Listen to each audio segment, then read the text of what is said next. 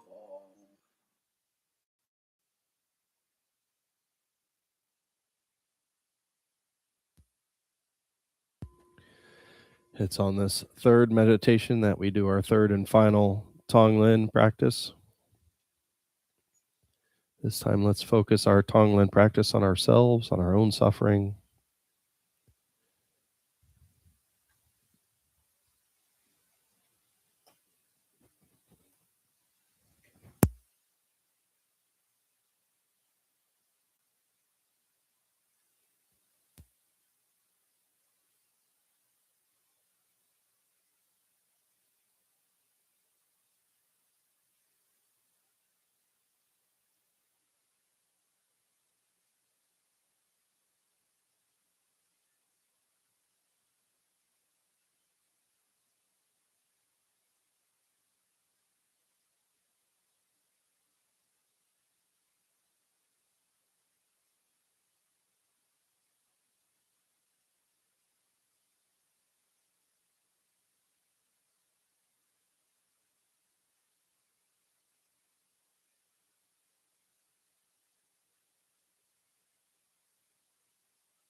Again, I want to offer a warm welcome to you all. And again, if this is your first time visiting us, if you can raise your hand. Do we have any first time people? No? Okay.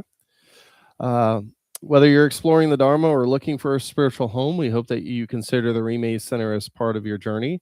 I want to give a heartfelt thank you to Donna, who always does such a great job, whether she intends to or not, as our greeter. She always sits in the right spot, so she's always default greeter. I also want to thank our Dakini group member, Gabi, who brought in some baked goods. She brought in some Danishes for us and made some coffee. The bake sale is every Sunday before the service. You can also get some stuff after the service, whether you want to enjoy coffee, tea, or other baked goods. And all the proceeds benefit the Bodhicitta Foundation, supporting the untouchable Indian Buddhist women and children in central India. The gift shop will be open after the Sunday service. The gift shop is upstairs on the second floor.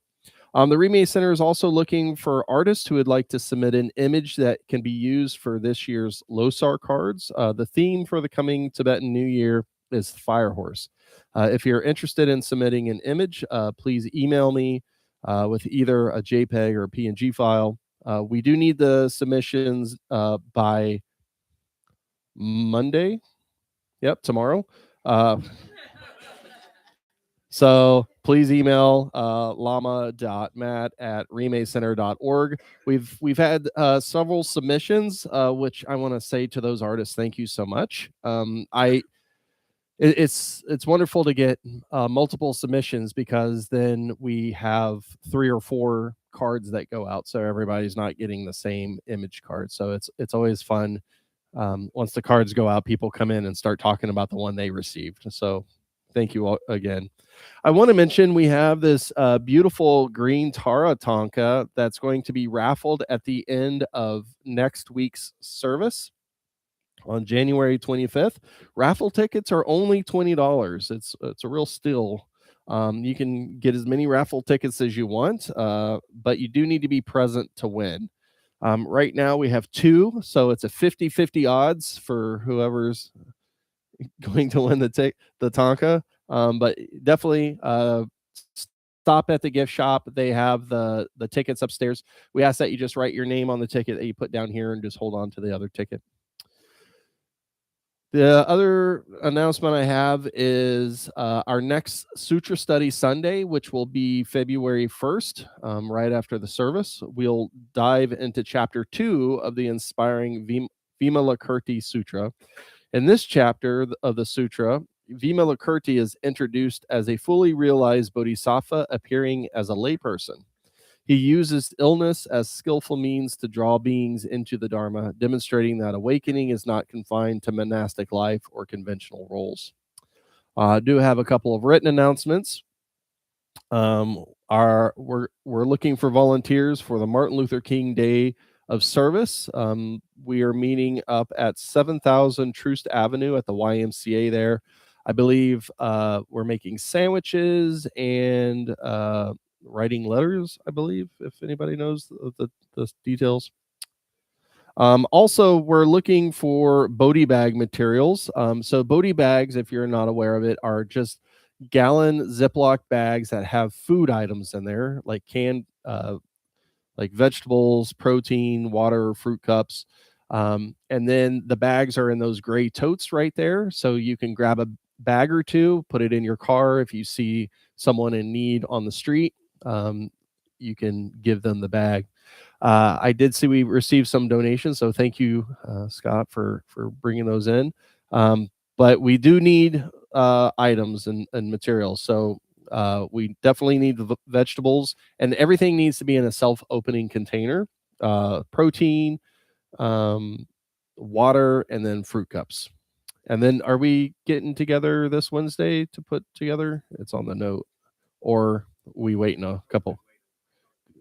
Okay. So you still have time to bring in some items. So if you happen to be at the grocery store and you have the resources, just throw in some extra items would be fantastic. And when you do bring them in, you just put them in the kitchen here, and they'll make sure they get them to where they need to be. For 30 years, the Rime Buddhist Center has been a Kansas City sanctuary offering compassion, wisdom, and community. To meet growing needs and to ensure the Dharma continues, we've launched our $30,000 fundraising effort for our 2026 building fund.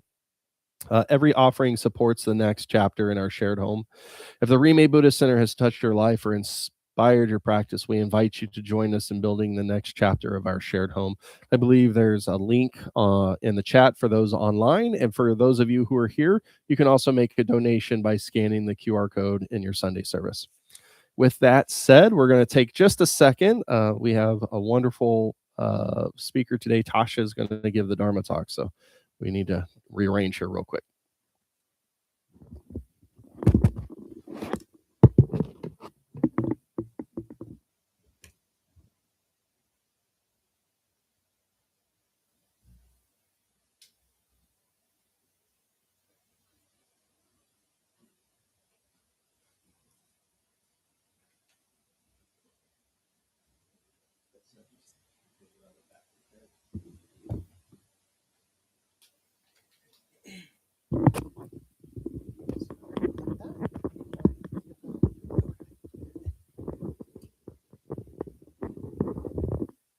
Ta-da!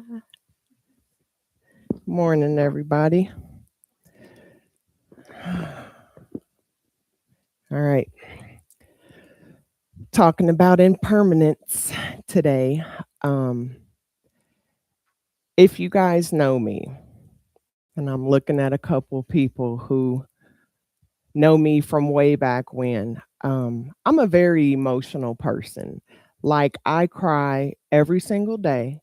And I actually had a good cry this morning because I had the realization that my Dharma talk today was 100% from my heart. When I wrote this yesterday, I cried the entire time I wrote it. But for me, when I'm that in touch with my emotions, I feel like I say the most authentic stuff, you know?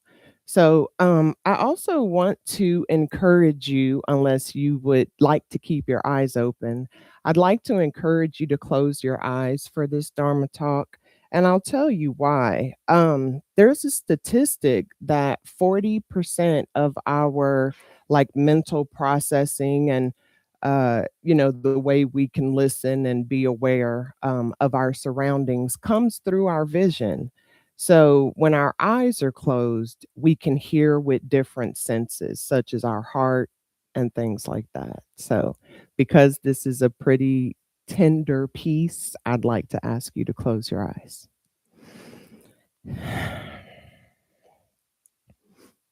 Find yourself settled in your seat. On your next exhale, I want you to feel yourself heavier. Feel yourself softer.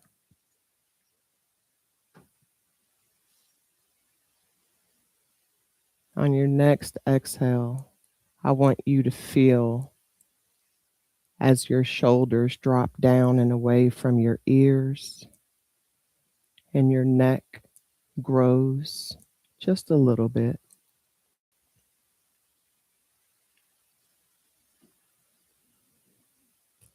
I wrote this Dharma talk as it started as a letter to my children, and it kind of took on a life of its own. I want to talk this morning about impermanence. When we hear the word impermanence, what comes to mind? First, when we hear the word impermanence, we hear the word permanent. And when I think of permanent, I think of something that is fixed and stable and unchanging and forever, like it never goes away. So impermanence must mean that it's not fixed, that it's not stable, that it is changing, and that it is not forever, meaning that one day it will no longer be in existence. So we can easily know this through knowing and seeing death. Death is the great reminder of impermanence. Death smacks us in the face and says, yes, remember, you will not be here forever. But then I start to wonder when we say, you will not be here, what does that mean? Who is this you? What parts of you make you? And when we say here, where is this here? What is this here that we are speaking of? Impermanence makes us sad. At least it makes me sad. I remember I once told Sergio when I was in a very emotional sort of place and I was trying to understand impermanence, I said, Sergio, how am I supposed to hear a baby's laughter and not be deeply affected by its joyful sounds? How am I to see the most brightly vivid sunset and not cry because I know that I'm looking at the face of God? How am I to see us helping one another and not be moved and deeply in awe? How am I to see pain and not be compelled to hold it? How am I to know of Charlie Kirk's death and not first think about his young daughters as their tears fall?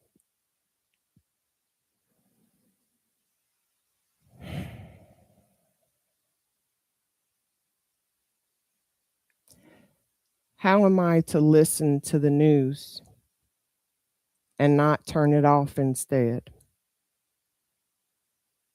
How am I to listen to music and not want to dance with complete abandon? How am I to know you and not love you? How am I to watch kids swinging as high as they can on a playground swing set and not smile with tears in my eyes as if I'm watching my own children? How am I to see the clouds and remember that the sun is right on the other side? How am I to feel great joy for the experience of life and not be devastated that one day it will end? Just the thought of being ripped away from such beauty. How am I not grieving the realization that me and my best friend cannot go to each other's funeral?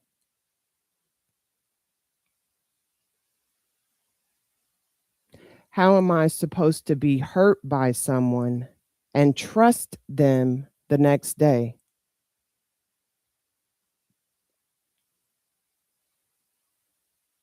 How am I to know that my cousin died and her dad, my uncle, my dad's little brother, would die shortly thereafter because his body couldn't live without his daughter?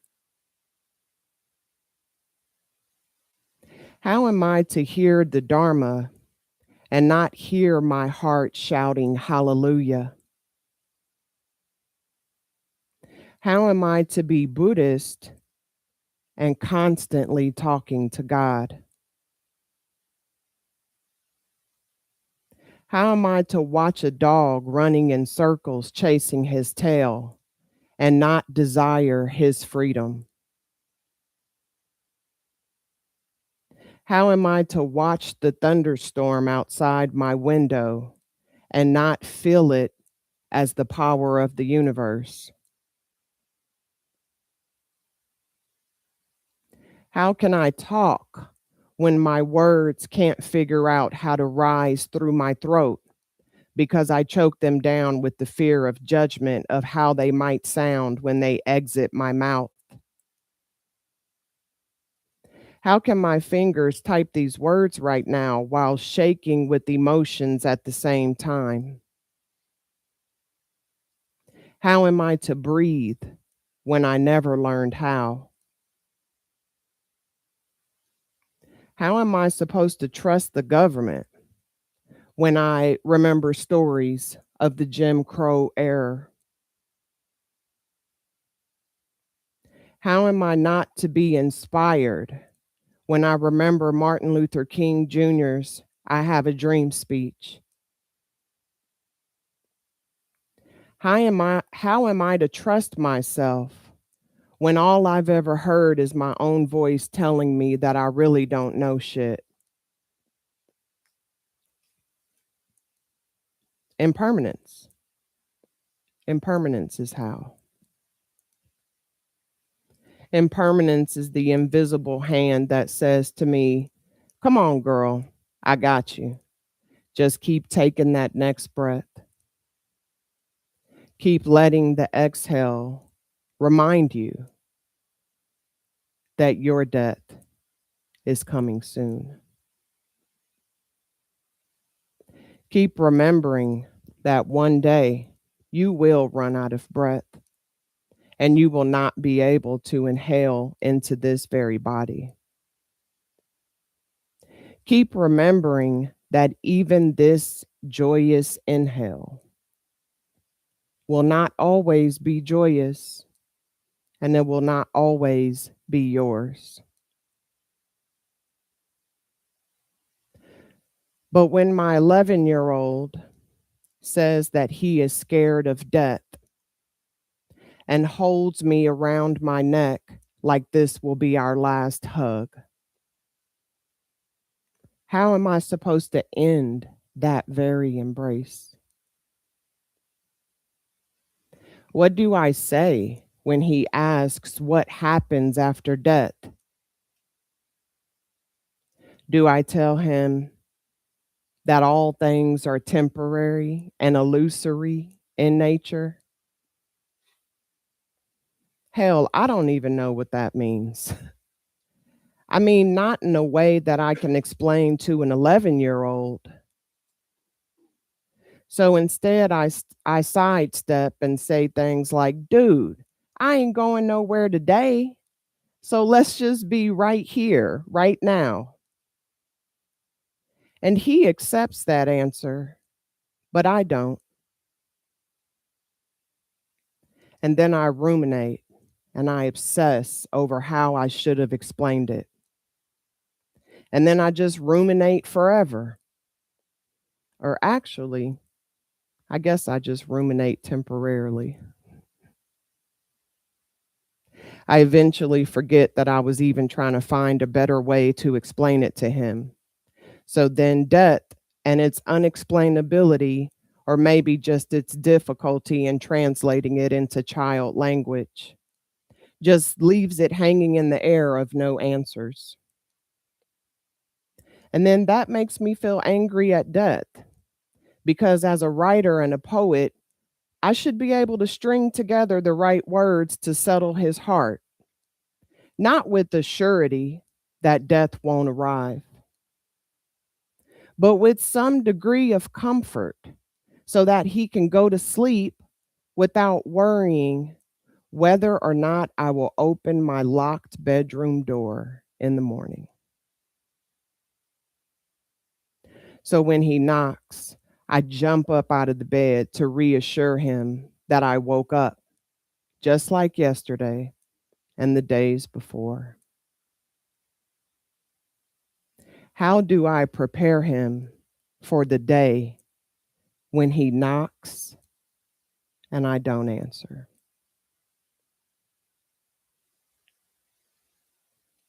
I don't know that I can.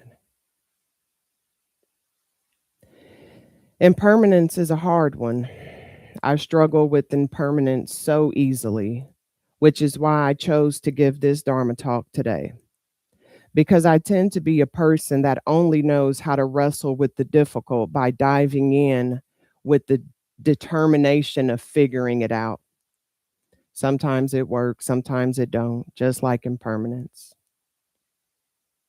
So then the question becomes, how do I stay planted on this earthly ground while I see myself sliding towards greater deterioration and eventually to be sucked down into the drain of death that I had been circling the whole entire time? Because I don't think drains work like something is circling the drain and then it just magically jumps out of the circle, kind of like double Dutch jump rope. Contained within something and then just randomly ejected out. I mean, I guess it's possible to refuse being stuck, but it's not possible to escape life, to find another exit other than death. We all enter and exit the same door, one way in, one way out, like one-way traffic. And we got to keep moving with the flow of traffic. Otherwise, we'll create a bottleneck situation and the risk for an accident increases. Just like when you go to the roller skating rink and you got to keep moving forward to keep the flow right. Because if one of us falls, we all fall.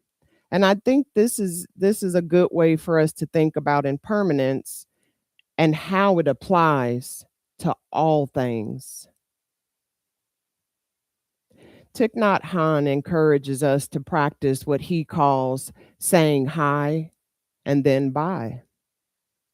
The way that I practice this is simply when I am around other humans, be it in a grocery store or in a gas station. In my mind and with the smile on my face, I just say hi. And then when we pass each other and they are no longer in my sight, I say quietly in my mind, goodbye. And I do that over and over and over and over again to every human that I see and I pass and that I can remember to do this with. But I've even expanded this practice to even inanimate things. So if I walk towards my bookshelf, I say, hello, bookshelf. I walk away from my bookshelf and I say quietly, goodbye, bookshelf. Over and over again, every day, all day, as much as I can possibly remember. And I really like this practice because it feels like it can help us become more aware of how precious life is. This precious human birth, like we talked about last week. And I want to finish this Dharma talk by listing some of the precious temporary experiences that we can experience today and moving forward. 1, a baby's laughter. 2, brightly vivid sunsets. 3, watching us help one another. 4, willingness to see pain and become compelled to help hold it. 5, remembering the tears of children of murdered, lost, and mistaken parents. 6, listening to the news and having the ability and the freedom to turn it off. Precious temporary experiences. 7, the joy of listening to music and letting it put you on your feet to dance. 8, knowing you and loving you. 9, watching kids on the school playground swinging as high as they can and watching a huge smile appear on my face. 10, seeing the clouds, but remembering the sun. 11, feeling great joy for this very moment. Not the next one, not the last one. This one, right here, right now. This very inhale, this very exhale. 12, becoming deeply aware of and accepting of death. My death, your death, the death of my children, the death of your children, and their future children. My dog, your cat, my little sister who's a police officer, my big and strong brother who is an entrepreneur, his big and strong teenage sons, my handsome nephews. 13, realizing that I'm either going to hold my best friend's children at her funeral or she will hold mine at mine.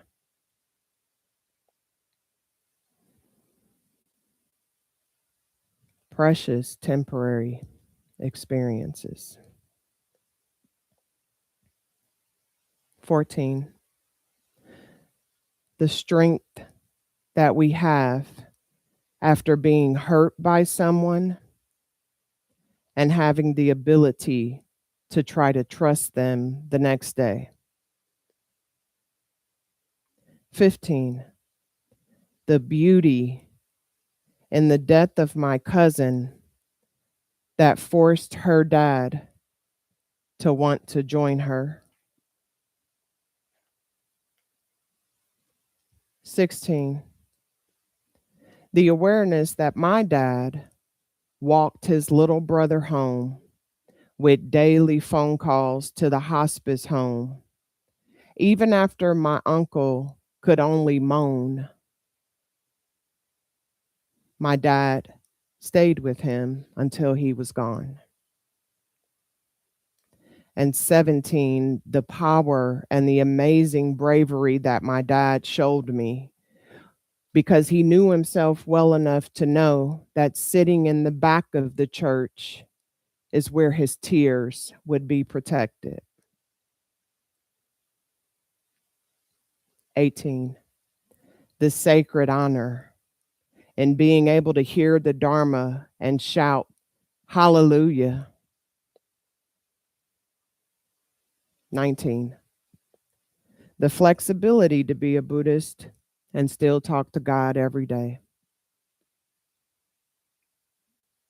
20, how fun it is to watch a dog running in circles chasing his tail without a care in the world. 21, feeling the thunderstorm outside of my window and listening to the voice of the universe. 22, having words that have learned how to rise through my throat, even when sometimes I still choke.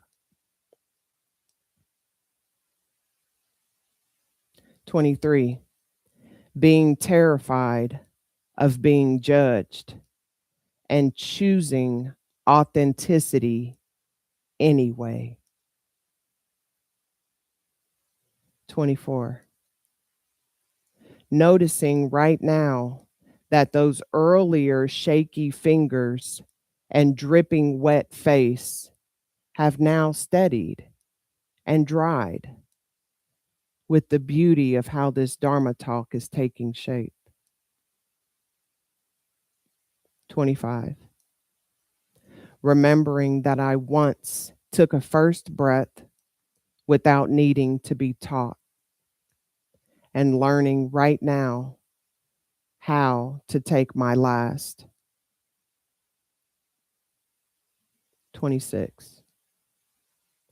Learning how to protect myself with deep knowledge that my trust or lack thereof in this government has only pushed me closer to the Dharma and to my practice and to my ancestors and to my understanding when my dad tells me stories of colored only drinking fountains and how he felt when John F. Kennedy was assassinated and how his 10-year-old self left at home while his mother, who had 8 other children besides him, had to go to work. My dad said he ran to the kitchen to grab a knife out of the drawer because the government now felt dangerous. Our ability to be open and inspired when we remember and study the change makers and the revolutionaries of the past and the current day. 28. To have ears that will listen to Martin Luther King Jr. I have a dream speech tomorrow, as that is the tradition in my home with my boys, so that they can have their own dreams. 29. This continuous learning of how to trust ourselves even when we may be more familiar with that negative inner voice, but listen for it to tell you to stay humble as you grow, knowing that there will always be a tree taller than you. And 30. Being so grateful for the message that impermanence shares, that this won't last because nothing does. Everything we have to hold with a very tender palm and a gentle appreciation. I have a practice right now where if I see something beautiful, I don't instantly reach for my phone to take a picture of it, but instead, I try to experience it right then and there.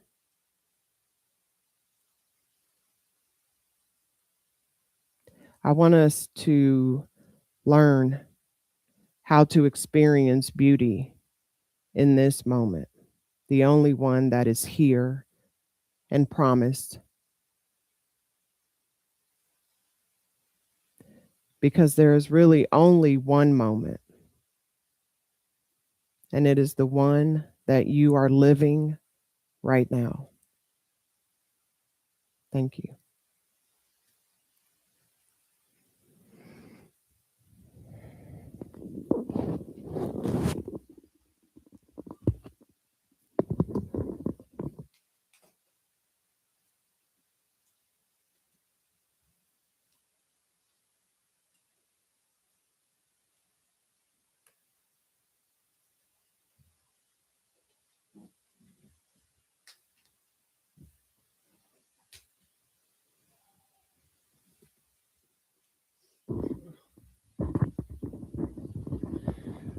Again, thank you, Tasha. I think that's a great tradition to read the I Have a Dream speech. I like to read the letter from Birmingham jail on Monday. All right, let's finish off with our dedication prayers. We'll do our long life supplication for His Holiness the Dalai Lama. In the land encircled by snow mountains, you're the source of all happiness and good. All-powerful Chenrezig Tenzin Gyatso, please remain until samsara ends. Flower of faith and praise of Lama Chuck and Mary. Lama of great compassion with kindness to all, you firmly establish the Rime tradition through skillful means and wisdom. Hariten Sandawa, who is the embodiment of all the Daikinis, with the sun of wisdom and the moon of compassion, you bring love and joy to everyone you meet. And by your example, I vow to cultivate compassion and wisdom from this moment forward and in all my future lives. I will strive to embody the Buddha's teachings in every thought, word, and deed. Dedication of merit. By this merit, may I obtain omniscience, may it defeat enemy wrongdoing. From the stormy waves of birth, old age, sickness, and death, from the ocean of samsara, may I free all beings. By this merit, may I obtain omniscience, may it defeat enemy wrongdoing. From the stormy waves of birth, old age, sickness, and death, from the ocean of samsara, may I free all beings. By this merit, may I obtain omniscience, may it defeat enemy wrongdoing. From the stormy waves of birth, old age, sickness, and death, from the ocean of samsara, may I free all beings. Aspiration prayers. Bodhicitta is precious, may it arise from whom it has not arisen. Once arisen, may it not diminish, but ever grow and flourish. All difficulties without exception being pacified with harmonious situations like the treasure of the sky, may the teachings and practice of the Rime tradition live long and shine brightly. And again, thank you all for joining us today. And Tasha, again, thank you for the Dharma talk. Just a reminder, the gift shop is open. And we also have pastries and coffee to take with you. So thank you.